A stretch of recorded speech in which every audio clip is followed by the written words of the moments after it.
What is up, everybody? Welcome to another episode of Corner Flag Convos and Chips. My name is Brian Straub. As per usual, I'm with two of my usual co-hosts. Guys, you guys want to introduce yourselves? Hi, this is Michael Flatter. I really hope you had a very good summer. We're back again to discuss football, and yeah, you can also like hit me up on Phil's World 003 on Twitter. Yeah, so let's go. Feels good to be back discussing football. This is the Unspecialist here. You can catch me on all social media platforms at the Unspecialist. Let's get into this transfer window discussion. For sure, guys. We'll get right into that. But how are you guys doing? I feel it's important because we haven't been on a pod in a minute. Get to see how you guys are feeling. Everything going well? Yeah, everything has been going well. Been very busy as per norm, but I'm very happy that I have time now to speak about football. The season has already started, and it's a wonderful season. Bayern, your second, Tottenham, or first. Yeah, let's rock and roll. Hey, I'm doing pretty well myself. Busy as well, but hey, can't complain. Especially with Inter rolling right now. That Joaquin Correa transfer doing wonders from the jump. Season's looking bright. Of course, the Bayern fans going to be happy about that. Um, well, actually, it's surprising because I would expect you'd be a little annoyed that you're not first. But I digress. That's not what we're focusing on today. We do have one notable omission. Shevin is not with us today. We do miss him. We hope he can get back on a pod very soon because he's an integral part of our team. But yeah, as the guys said, we're going to be talking transfers today. It's been a pretty eventful transfer season, wouldn't you say, guys? Yeah, I just want to add on Shevin's behalf. Arsenal are in a dumpster fire, and Barcelona lost their best player of all time. So, guys, probably suffering from PTSD. But yeah, wow, get your digs in, I guess, before he comes back. But as we were mentioning, it has been a pretty eventful transfer window, I think, so far. And one of the obvious standouts that I guess that we can start today's pod off with is obviously Cristiano Ronaldo returning to Manchester United. How do you guys think that this move will honestly pan out? Do you think it's a good move for United? Going in for a player that is I guess a club legend and icon at this point in time. Do you guys think he fits the mold of what they need? I honestly don't think that he fits the mold of what they need at this point in time. However, if Cristiano Ronaldo is on the market, you get a deal done. There is no question to his talent and prowess in the football world. Probably one of the greatest footballers we may ever see. So it's good that they actually went and pulled a transfer. He'd grown tired at Juventus, probably wanted a new challenge. Well, and it's kind of like a deja vu scenario for him. He basically outgrew Serie A and Juventus in a sense. So he returned back to where basically his career catapulted him from. I must say that it's going to be very interesting how he fits into the team. The physical attributes that he once had aren't there anymore, so he's basically become a striker. However, United technically needs a striker, but they have a situation whereby they're overloaded with wingers, and now they will have to see how best things will work with him up front. So I think the most likely thing to do is try to be as creative as possible. However, if I was in Manchester United position, I technically probably would have not considered this move. I would have went for Camavinga because I see them needing a defensive midfielder more than they actually need Cristiano Ronaldo. And Camavinga today, as we speak, probably when this podcast come out, he would have moved to Real Madrid for just 30 million. And I think Manchester United should have gone ahead and done something because the three persons that they have in that position, Fred, Matic, and McTominay, aren't good enough. And I always believe that The most important role in a major team is in the defensive midfield.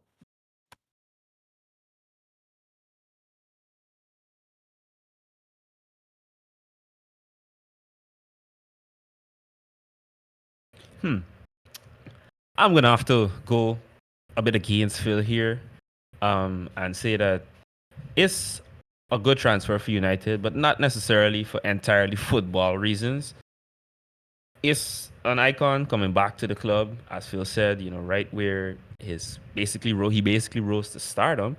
So him coming back is there's a narrative that can be spun here, but it's most certainly not a feature or a factor in him outgrowing Juventus and Serie A.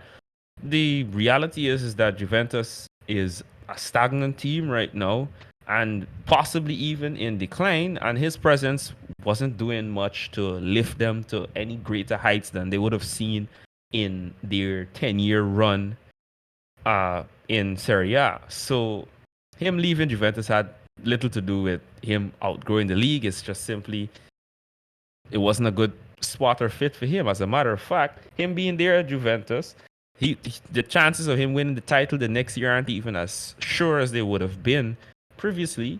They're not looking that good in the Champions League, and then uh, you could say the same as well for other domestic competition. So generally speaking, him going back to Manchester United is a win-win for him and for United in that he goes back to United. If he doesn't win with United, not a big deal. If he does win, the narrative that's already been started by him returning to the club is gonna grow exponentially, and it's gonna become something much bigger than what it already is. So it's overall a win-win for both sides, but I'd say most of the win has little to do with with what's gonna happen on the pitch.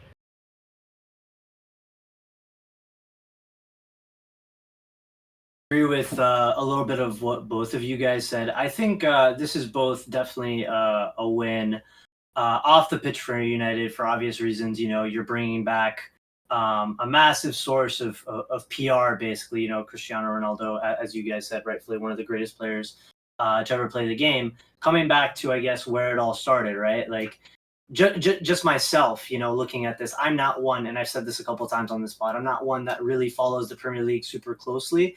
But even seeing like Cristiano Ronaldo to Manchester United, that gave me goosebumps. And like I said, I don't really follow the league like that. I don't have any ties to any club there. And for me, just that in itself was absolutely insane. So I think off the pitch, definitely creating a bit of a buzz. But on the pitch too, I mean, I feel like, yes, United have a striker in terms of, Edison Cavani. But I mean, Cristiano Ronaldo, even at the age that he's at, what is he, 36, 37 now? I think he's still a machine, honestly. There's no way that I feel you can look at this transfer and be like, okay, like it's not really going to do much on the pitch. The guy has the body of like what, like a 27-year-old or something, considering how fit he keeps himself. It's absolutely insane. So I feel like he's definitely going to be a help on the pitch too. But like you guys said, off the pitch, it's definitely creating a stir for the fans, and it's almost like a rallying point for them.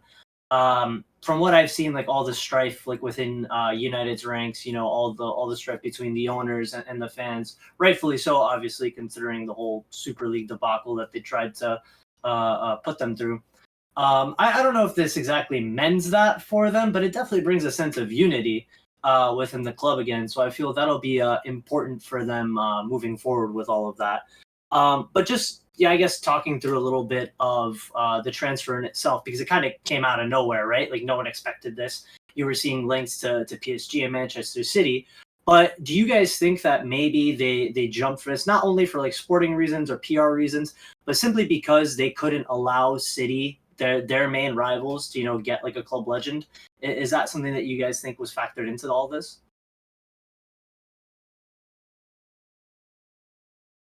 I personally don't think so. The situation was that City, I when I heard the rumors of City, I realized quickly that that would have been a very difficult fit for Ronaldo. because of the way City plays, everyone is more involved and so on. So it would have been difficult for him because Ronaldo is more of a focal point. So you wouldn't. He's probably the greatest anti-Pep player that you might have come across because he's not that much involved in creativity. He's not that good of a passer, and he's just more of like well, he's a superstar. He's more of a focal point. So I did not believe that those rumors to City were true. I personally believe George Mendes probably brought those rumors just to force United's hand because that was the place that he wanted to go. I think if not United, Real would have been the other place that he would have gone. And yeah, so I don't necessarily think it was anything to do with that.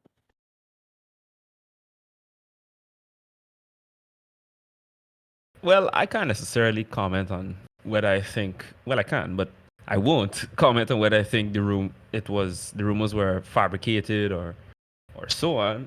But I never thought that he was going to Manchester City. It sounded ridiculous the moment it came out, and as Phil said, the move just didn't make sense. There's no real place for him on that squad, and I just don't see Pep as being the type of coach to say, hey, you know what? I have a pretty good squad here. Just won the league. You're going to probably make a deep run in the Champions League. Let's add Ronaldo after already bringing in guys like Grealish and dropping a pretty hefty sum on him. Now, I do know that he has spent more than any other manager during his time, but I don't think he would have just so willingly added on the wage bills of Ronaldo. Because I don't think Ronaldo would have brought the extra oomph that he would be looking for if he were to add a player of Ronaldo's class. So right away, everything lined up in terms of the return to Manchester United, and that was one of the first things actually that came to my mind. I'm thinking, if he's coming back to the Prem, it's gonna be to Manchester United. And as Phil also said, the only other spot I would have seen him going to was Real Madrid. Either way, for it to be the whole return narrative, coming home of sorts, and that nostalgia is a bit stronger with Manchester United because it's one been so long ago, and two, Manchester United fans are crying out for something special. So it was a match made in heaven, and hopefully it turns out to be productive and they can win something with it. But as Phil said, I'm not too sure how he's gonna work in the setup. But if he does work, it's gonna be something beautiful. Funny that you mentioned that you didn't believe that he'd be going to Manchester City when there was a lot of Manchester United fans, across social media. You could see that they believed it. They definitely believed he was going to City because you had all the snake emojis and the destroyed jerseys, all that stuff. And one of the funnier things I saw actually was there was a picture with Ronaldo and a bunch of like snakes or something under it, and then one of the comments the next day was, "Oh, we didn't mean he was a traitor. We just meant that, he has Mamba mentality." And I was just like, "Wow, okay, way to make that connection there, guys." But moving on a little bit, I guess, into like the squad dynamic. Now that we know Ronaldo is actually coming to United and is going to be part of their plans, how do you guys think this affects like the current squad in terms of like the pecking order and potential like maybe departures that might occur because of this? Because the minute you sign someone like Ronaldo, I assume even at this age they're signing him to start most games. So there may be some players that are displaced by this. So who do you guys think may I guess try to find the door before the transfer window closes for United at this point? Well, ideally, I think Jesse Lingard should leave. I really believe that with what he showed last season at West Ham, that he Should he has go a to good. Inter? Well, maybe Inter wouldn't be a bad fit for him. But I really think that he should leave. In addition to that, it's going to be very intriguing to see how Greenwood fits into this. Greenwood has been playing very well as a striker for United over these couple of games, but with the dynamic of Cristiano now, that means that Greenwood growth probably would be stagnated a bit this season unless there are major injuries. In addition to that, you have Jadon Sancho, who hardly played so far this season, which was very intriguing. So now, when you add Ronaldo to that dynamic, you wonder how are these guys going to get game time. So it's going to be very interesting. I think their best lineup would be to play Ronaldo with Bruno Fernandes behind him, and you have Sancho on the wing, and then you have Rashford when he comes back. But the reality is that Pogba has had great joy this season playing farther up the field. So it's going to be very intriguing what they actually do. So what do you think, Omari? Should you do you think Inter?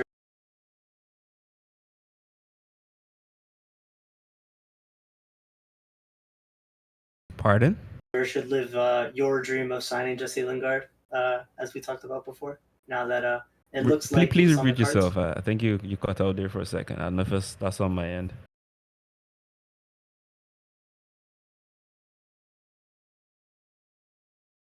So what do you think, Omari? Should Inter be looking at Jesse Lingard the way you were talking about earlier this year? Well, if they can get him really cheap, I don't think he'd be a bad addition to the team. Just like I said previously, but that would have been under a Conte setup.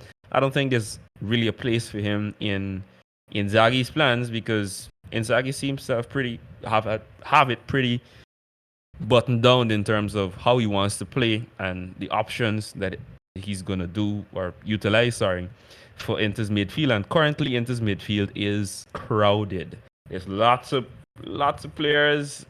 Not everybody's gonna get play time, and some of the players who are on the bench could start on other teams in Serie A and possibly even other leagues. So I don't think it's time to look at that Jesse Lingard transfer. I think it's time for Manchester United to look at their wings, like Phil said, and the midfield and make some necessary changes.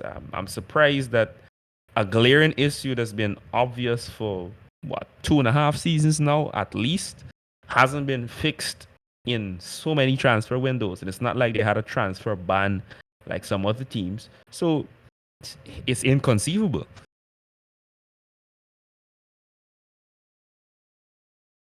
It's interesting that you mention the midfield. It seems almost like that Donny van de Beek has basically become invisible there because he seems to be forgotten about. Doesn't seem to be anywhere close to getting any time. So hopefully, if they were to bring in another midfielder, it would be a midfielder that could actually do a job there and would actually get game time. I know it's not really related to Ronaldo, but I was just thinking to myself that Donny van de Beek would be a good candidate for a departure because he's probably there on some pretty high wages. And on his side, he's a talented player, and he could probably fit in well in another club as opposed to just sitting there and not getting any minutes. So that was one player I was thinking could leave. I don't know what you guys think about that. So yeah, I personally believe that move of Donny van de Beek to Manchester United was career suicide. I believe that Donny van de Beek himself should have known better than to go to United after the performances that were being put in, week out by Bruno Fernandes.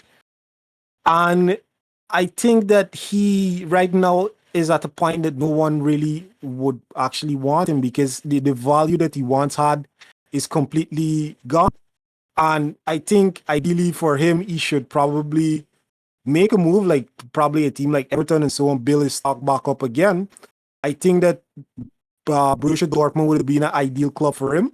And also Juventus because of the need for that creativity. Imagine Haaland and him behind Haaland. It would be a very good combination. But I don't know what will happen to him. I think that he should probably move. But United, I guess, I really don't know the direction that I really don't understand why they actually bought him like completely. Even the day I remember me asking everyone like, yeah, everyone was so like United fans and so on were so excited. Wow, we getting Van de Beek, we getting Van de Beek. And I asked them, where are you going to play him? And they was like, oh, don't worry about that. We're going to find a role for him. And to this day, they have not. Pretty strong points by Phil. I'd say that I felt pretty much the same when the transfer happened. Okay, where is he gonna play? Same way I felt with this Sancho transfer, but that's another story. Let's focus on Donny. Now, in the case of Donny, I wouldn't necessarily say his career suicide. He's still young, and I'm sure there's gonna be some club somewhere that's gonna try to snatch him for cheap. Man, you definitely can't sell him for much or as much as they got him for now because he hasn't really played much. So who knows what you're buying? Are you buying a mentally broken player who's trying to find himself? Or are you buying the Donny van de Beek that caught the eye of several clubs when Manchester United first picked him up? So that's one of the questions I guess that has to be answered, and we'll see how that plays out. If he does leave, I think it's going to be to a smaller Prem club, or it's going to be somewhere up north, whether it's Germany or even back to Ajax. Who knows? But whatever the case is, he doesn't seem to have a home at Old Trafford anymore. Agreed on both ends there. I feel Mike did mention, that Dortmund would have been a good spot for him, and I 100% agree that it would have been back in the day when we were initially interested. When he was moving to United, I believe that Dortmund were sniffing around as well. Right now, though, I don't know whether he'd actually fit into what we need, especially in the midfield, because we just did get rid of Thomas Delaney, which is aside from financial reasons, I can't fathom that transfer, why that transpired, and it still kind of hurts because I feel he was a massive leader in midfield for us.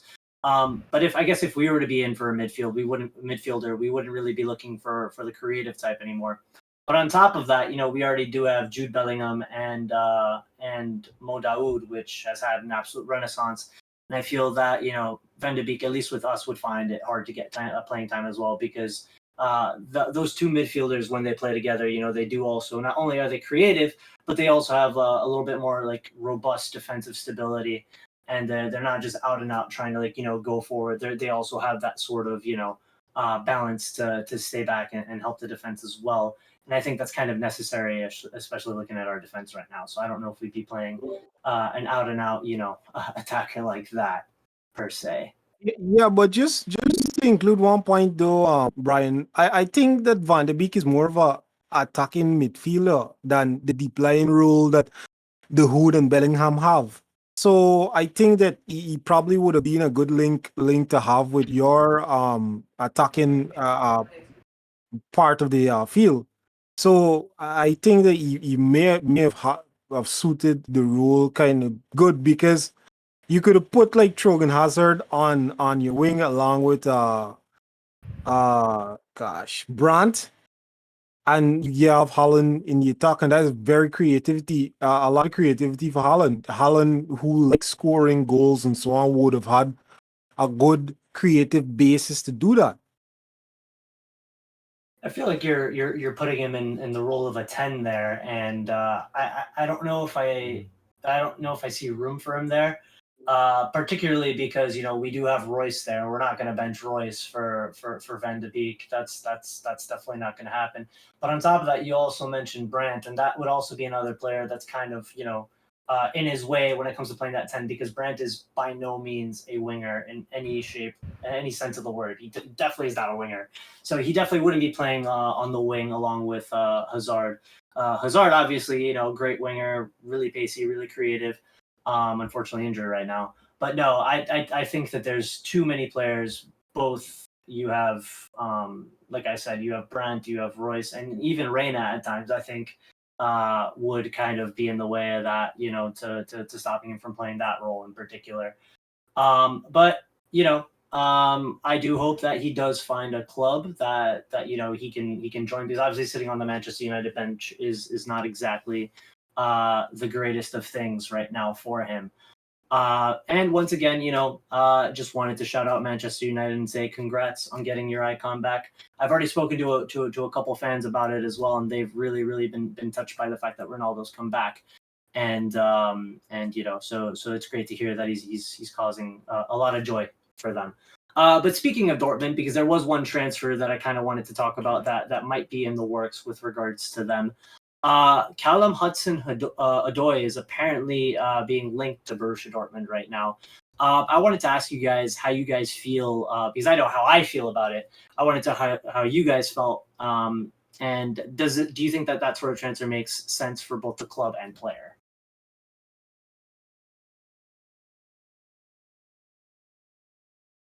Well, I don't think it makes a lot of sense for Dortmund right now.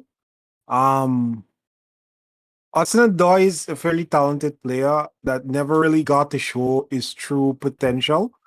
I think that Hudson-Odoi, because of Chelsea, ruined a very good opportunity for him to come to Bayern. And at this point in time, his career basically stalled. I, however, see him more. I don't think Dortmund should actually go ahead and do this type of thing again. I really dislike when they take players on loan, develop the players, and then next thing you know, the players go back to their parent club and they basically do nothing for them. Correct me if I'm wrong. I think the deal that they're actually pursuing is a loan deal. I think if they actually want him, they should try to outright buy him, and he could probably make a good replacement for Sancho. But I really hope that they don't again do a loan deal where they're not going to really benefit in any real shape or form. I think it's a good move for the player. He's going to get the opportunity to shine, show what he maybe couldn't have during his while you know while at Chelsea. If it is indeed a loan deal, then he has nothing to lose. However, as Phil rightly said, yeah, Dortmund may fall into the trap of once again being an incubator for young players, only to ship them back to the parent club or somewhere else and have those players do better. And in the end, Dortmund gets little to nothing out of it, except maybe a good season out of that player. But what did that season net Dortmund in terms of the trophy cabinet or, I don't know, money? So we'll see. But overall, as Phil also said, I think he'd make for a decent replacement for Sancho. How good a replacement, we'll have to wait and see on the pitch. But overall, I'd say it's still a good transfer, and both sides should benefit. But I think the biggest benefit or the most benefits are on the side of the player. It's good to hear what you guys have to say about this actually, because it's a transfer that obviously it's my club, so I've been thinking about quite a bit. So just going off of what Mike said for a second, yeah, it is as of right now. The understanding is that it is going to be a loan deal. My preference would obviously be a loan with an option to buy. I definitely wouldn't want to buy him outright because taking a player on, we've taken so many players on, especially in recent times, that have had long-term injuries and that have been players that could be injury liabilities. You just look at our defense right now, and as much as I love Dan Axel Zagadou and all of them, it's like he's constantly injured. He's an absolute beast when he's on the field, but how much is he actually on the field? So I definitely like to see him come on a loan with an option to buy. I definitely wouldn't want to be pinned down to buy him, but it's undeniable that he is a talented player and he could be a really good replacement for Jadon going down the line. I do think that a right winger is important for Dortmund, just because I feel like we do need that additional little bit of creativity. Initially, especially looking at the Frankfurt game, it almost seemed like we didn't really need that. But I think that my opinion on that has changed just a little bit. Obviously, we or at least what I feel like we should have been focusing on is definitely getting a defender, a versatile defender at that, which I think we are doing now with the signing of Marin Pongracic from Wolfsburg, which I think should go through by tomorrow because there was already photos of him going to Dortmund and all that. But I don't know. I can't help but be excited for the potential of Hudson-Odoi just because he was such an electric player. That all the times that I did see him play, whenever it was that he was fit. So and it's obvious that he was a decent player because clubs like Bayern were also interested. And I think there's another Premier League club in for him now to actually buy him out. Right, if I'm correct, I think it's Leicester. Though I don't know how he'd fit in there. To be fair. But I kind of wanted, after we talked about this, I kind of just wanted to open it up to you guys actually too. Are there any like specific, teams that you guys want to look at in terms of or bring to the table that have had like really good or really bad transfer windows, or any particular transfers that either shocked you guys or really impressed you guys in any way so far?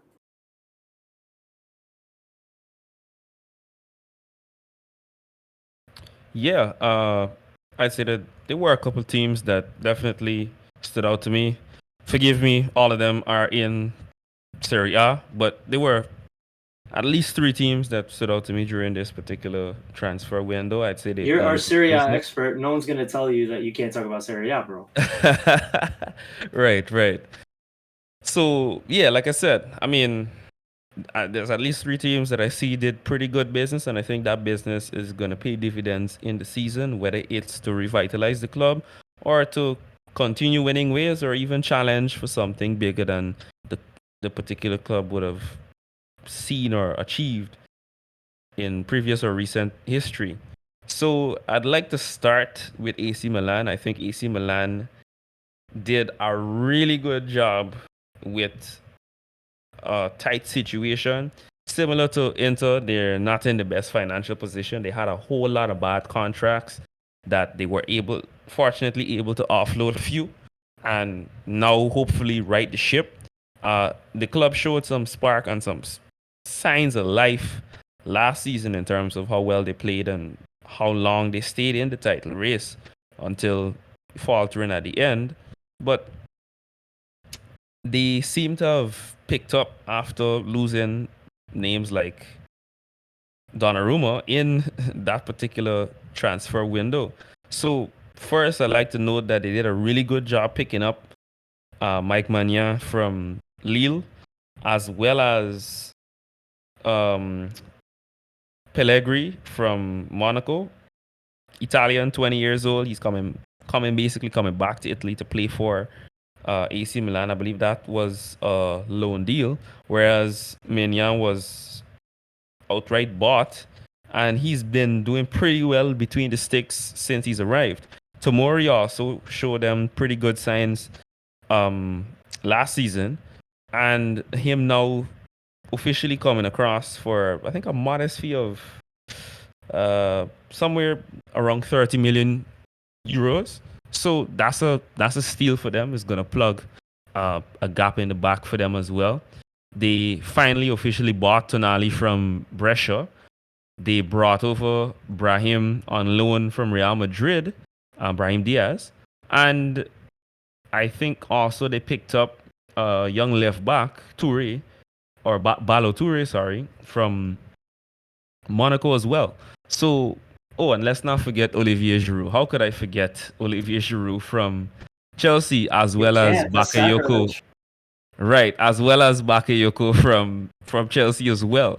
So, and that's not even all the transfers, because they also got Florenzi from Roma as well, also on loan. So for that tight window, they haven't spent a whole lot of money.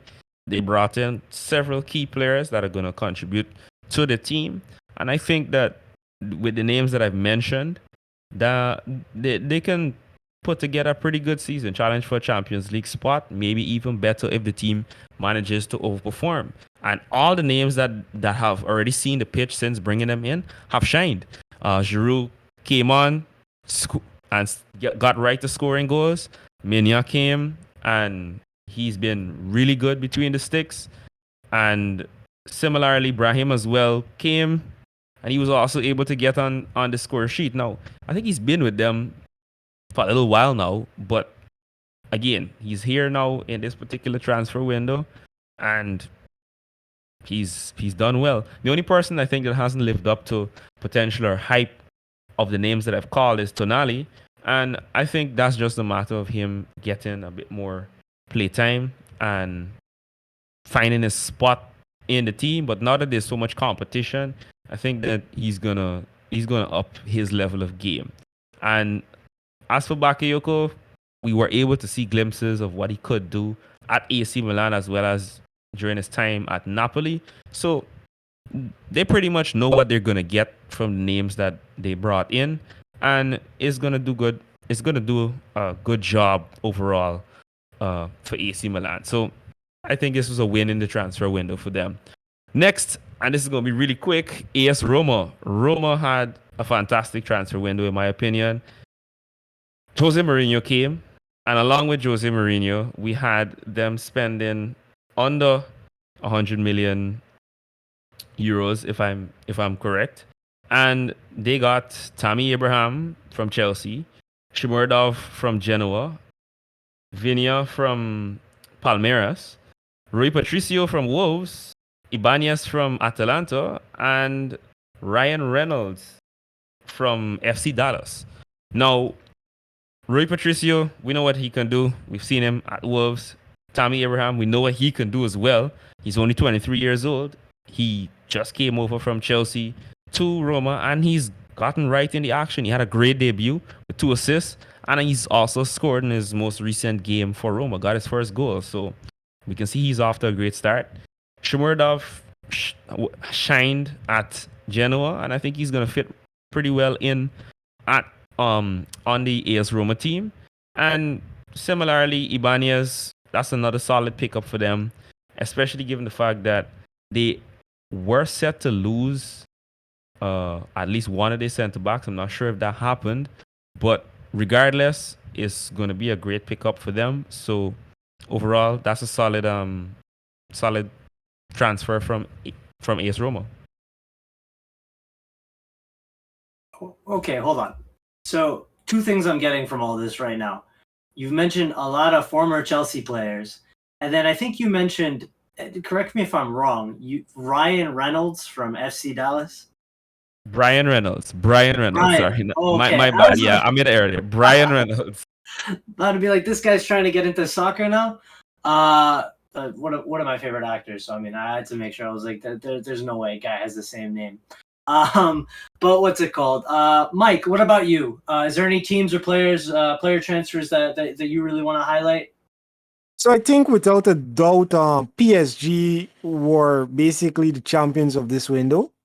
It is though they had cheat code for getting transfers done because they had Gini Wijnaldum on a free. You had Gianluigi Donnarumma on a free. You had Messi, which is a player that would have been incredibly hard to get any other window, and you get him on a free. And those moves that they made were unbelievable. Means the only player that they actually paid a price for during this transfer market was Hakimi, and it was a very worthy player to have. Hakimi is the right back of the future, and there's no doubt that with this situation that PSG's found themselves in, they have to push for Champions League because their front three arguably have the two, at least three players within the top 10 best players that we have right now. So they have to make that push to go and win the Champions League. Underrated, like I see one of the best transfers this season, without a doubt, is Rodrigo de Paul's move to Atletico Madrid from Udinese. Rodrigo de Paul is an unbelievable player, and to get him within this window for 35 million was unbelievable business from Atletico Madrid. Other than that, notable mentions in this market, I think United had a good transfer window with the type of player that they got. Did they correct certain issues? No. I think probably Arsenal had one of the worst transfer windows in the history of transfer windows. Arsenal, for Premier League clubs, have spent the probably second most money with now United purchasing Ronaldo, if not the most money. And they have not really improved in any position. They have basically bought squad players and Ben White. And I don't see Ben White being a 50 million pound person. There were better deals that could have been done in this window for Arsenal. But for some reason, Arsenal decided to do a whole purchase a lot of players without fixing key problems. So I believe that is the primary reason that they're at the bottom of the Premier League table. I think Bayern had a quiet window, but with the acquisition of Sabitzer, it's very good for them. They have some more depth in the central midfield positions. And yeah, I think that's about it for me as it relates to the transfer window. Quickly, speaking of milking the free transfer market, that's something Inter did excellently as well. Obviously not to the level of PSG. Can't believe I didn't mention them.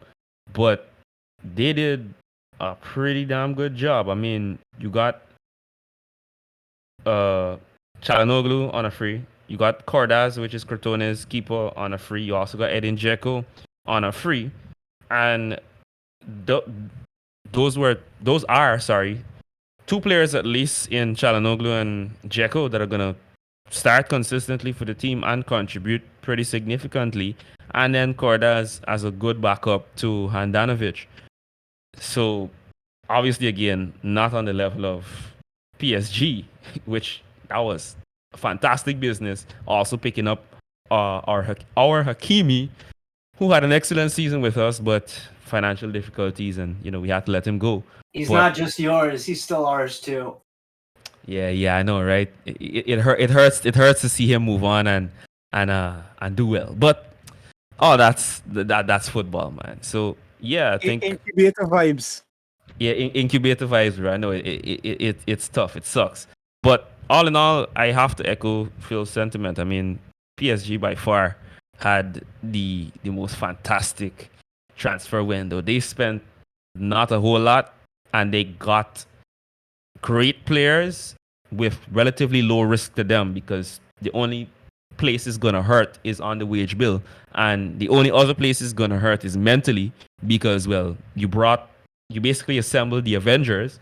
If you don't win something now, you're gonna be looking really, really bad. So that's pretty much it for them. But on the other side of things, it's low risk, potentially high reward. Yeah, I mean it's hard to disagree with what you guys have already said. I guess I'll try and keep it short and sweet here. I definitely won't be flaming Arsenal because I feel that you guys have done that enough today. I feel yeah, I can restrain from doing that. But both of you guys mentioned Hakimi. I mean, you guys know I'm a massive fan of the guy. When he was at Dortmund, he was loved by the fans, and loved by his teammates because of what he did. And it's been very hard to replace him for sure. So I definitely think that's a great pickup for PSG. And on top of that, I mean, at least from what you were saying with Serie A as well, Omari, I think the pickup of Çalhanoğlu is definitely a controversial one because you have a player that played for AC Milan going to the direct derby rival. I'm interested to see how he really does for them. He's definitely a creative outlet. The last time I really watched him in depth was when he played for in the Bundesliga, I should say. So, I mean, it'll be interesting to see how that dynamic goes for him. Just moving. I mean, well, he technically didn't even have to move because he just it's the same stadium and everything. But when it comes to, I guess, favorite transfer for me, this transfer window, I'm obviously gonna have to talk about Dortmund because it is what it be. Gregor Kobel, I do have to say that the keeper situation at Dortmund has been a little mixed in recent years, and in one sense, I guess it's sad to see Roman Bürki lose his top spot because he is such a Dortmund guy. You could definitely tell that he was a player that really, really liked. I guess he's still at the club, but really liked being a part of, what Dortmund was doing. Unfortunately, he couldn't cut it as the top keeper there. But having a keeper like Roger Kobel is immense because his communication is really good. He strikes a very imposing figure on the pitch, and he's a lot more spry than he looks. For a guy that big, dear God, the type of saves he's been making is pretty impressive. And going back to that whole communication thing, he's a young dude. I think he's like, 23, 24, comes into the team. He's not saying stuff like, excuse me, Mr. Akanji, can you do this? He's like, hey, dude, like, you're doing something wrong. Like, fix it. Help me out here. He's really like trying to like take control of that defense. Of course, it's not perfect, but he's definitely trying to take control of that defense and actually, instill some sort of like rigor in it. And it's really nice to see. So I think that's definitely my favorite transfer of the transfer window so far. I definitely didn't rate him at first as much as I do now. I was definitely very iffy about it when he was first linked, but I mean, he's coming from a team like Stuttgart. I didn't know whether he could, punch at that next level. And he's definitely shown that, he's able to do that. He's even shown that he can be kind of like a sweeper. He had none of that game in Stuttgart, or very little of it. So it's good to see him, adapt and do well. And you definitely feel a little bit more solid, at least with the guy between the sticks. So I'm happy to see that. But I think that's going to be it for us, guys. We were trying to keep these podcasts a little bit shorter. So I think this will be a good place to wrap up. Is there anything else you guys want to add to anything that we've discussed today? Not really. All I'd say is just because it's customary, I'm an Inter supporter, so I'm going to do the plug for Inter. Denzel Dumfries, Joaquin Correa, excellent pickups by Inter as well. I don't know if they're going to quite fill the shoes of Hakimi and Lukaku respectively, but hey, Correa came in, debuted with a brace off the bench, and Dumfries is going to find his way into the squad and should work pretty well for us if he does half as good as he did for Netherlands and PSV. So I'm looking forward to the season. I'm happy with what we did in the transfer window, albeit I don't think we did the best job in the transfer window in Serie A, as I detailed earlier. So let's look ahead and see. I'm interested to see how these transfers pan out. I mean, we could talk about it here now, but let's see what happens afterwards.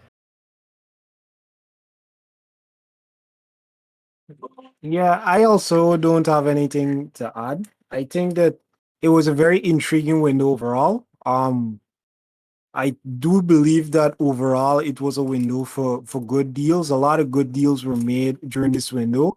A lot of players with good potential were sold on this window. Like for instance, Papametar Sarr for Tottenham was a good deal. You have Somare going to Leicester, Patson Daka. Some very good deals were made during this window. Even Chelsea getting back Lukaku was a very good deal, even though it was very expensive, but Chelsea would be able to remedy a significant problem that they had. Was very happy with the collapse of the Kane deal to Manchester City. So overall, a very intriguing window. So yeah, we'll have to see how the season goes.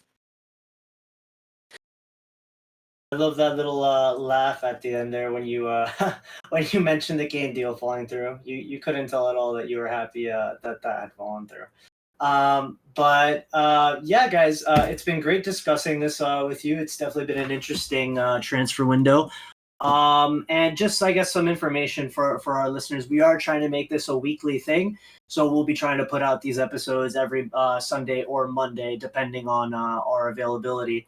But I guess that'll be it for us today. Let's just, as Omari said, let's just see how these transfers pan out. I'm really excited to see how all these players, function at these new clubs. And I'll definitely be tuning into a few more United games now that Ronaldo is back. I'm just putting that out there because that's going to be interesting to see in general. Hey, me too. I think that's just a spectacle, honestly. You can't not. So, Right.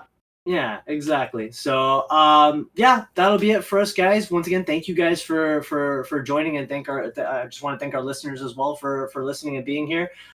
Just to plug the podcast socials, our Instagram is live. We are posting stuff there. It's cornerflag_convos, and then we do have a Twitter as well that we'll be posting these episodes on. So if you guys want to catch us there, ask us questions, you can definitely reach us there. and that's going to be Corner Flag Pods. If you guys want to, plug your socials one more time. Yeah, so you can catch me at Phil's World 003 on Twitter. I must say, I'm very happy with how Tottenham started started the season. 1-0 FC, 1-0 FC, 1-0 FC. This guy. Hey, you can catch me at The Unspecialist on Instagram and Twitter. Those are the two best places to connect with me. But you can pretty much find me on any social media with the same username at The Unspecialist. Hey, let's see how the season goes. We just won the title last year. We're coming for the Champions League. And yeah, I guess I just want my team to win some sort of important trophy as well. But on that note, thank you guys very much for listening one more time. You can catch me at Brian_Straub94 on Twitter. And yeah, until next week, guys, take care, and looking forward to having some more content out for you soon. Cheers.